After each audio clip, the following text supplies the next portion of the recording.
এই ধরনের যে ম্যাথমেটিক প্রবলেমগুলো হয় এগুলো দেখে কঠিন মনে হলেও খুব সহজেই আমরা এগুলো সমাধান করতে পারবো। এগুলো কিন্তু পরীক্ষায়ও এসে থাকে, বিশেষ করে কম্পিটিটিভ এক্সামের ক্ষেত্রে খুবই দেয় মাঝে মধ্যে। তো কিভাবে সমাধান করব, প্রথম যেটা আছে এটা আমরা কিভাবে সমাধান করব, একটা ছোট্ট জাস্ট ফর্মুলা মনে রাখবো বা ট্রিক্স বলতে পারো। সেটা হচ্ছে এন এর পাওয়ারে 2 to the power t - 1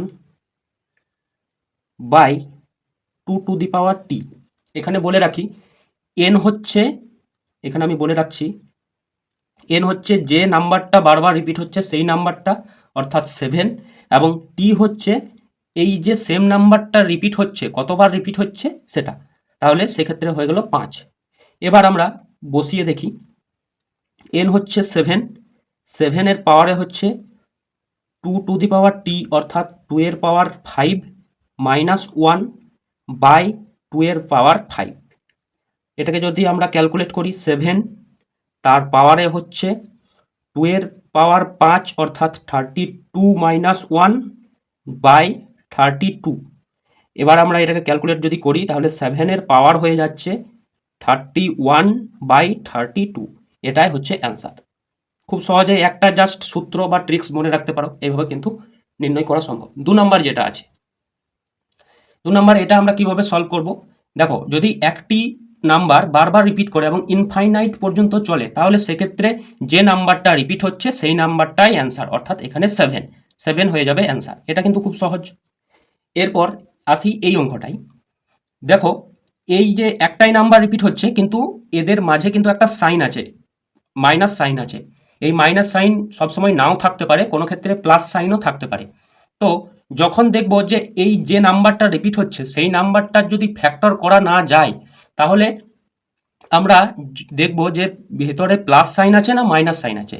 যদি প্লাস সাইন থাকে সেক্ষেত্রে আলাদা, এবং মাইনাস সাইন থাকে সেক্ষেত্রে আলাদা। আমি এখানে দুটোই বলছি। এখানে যেহেতু মাইনাস সাইন আছে তাই আমি একটা ফর্মুলা লিখছি বা ট্রিক্স বলতে পারো। √4a + 1 এটা রুটের মধ্যে থাকবে এবং -1 বাইরে থাকবে, বাই পুরোটা ডিভাইডেড বাই 2। এবার এখানে বলে রাখি, যদি এখানে সাইন মাইনাস থাকে তাহলে মাইনাস এই 1 এর আগে মাইনাস সাইন হবে, এবং এখানের সাইন যদি প্লাস থাকে তাহলে এই 1 এর আগে প্লাস সাইন হবে। ক্লিয়ার? এবার এখানে এ এর মান কিন্তু যে নাম্বারটা রিপিট হচ্ছে সেই নাম্বারটাই, অর্থাৎ 7। তাহলে এখানে আমরা পুট করে দেখি। তাহলে এটা যখন আমরা পুট করছি, √4 × 7 + 1 এটা রুটের মধ্যে রইল। যেহেতু এখানে সাইন মাইনাস আছে তাই এখানে আমরা -1, ওকে। এরপর ডিভাইডেড বাই 2। এবার যদি আমরা আসি, উপরে কত হচ্ছে, √29 - 1/2। তাহলে এটাই হয়ে গেল উত্তর, ওকে। খুব সহজেই কিন্তু নির্ণয় করা সম্ভব।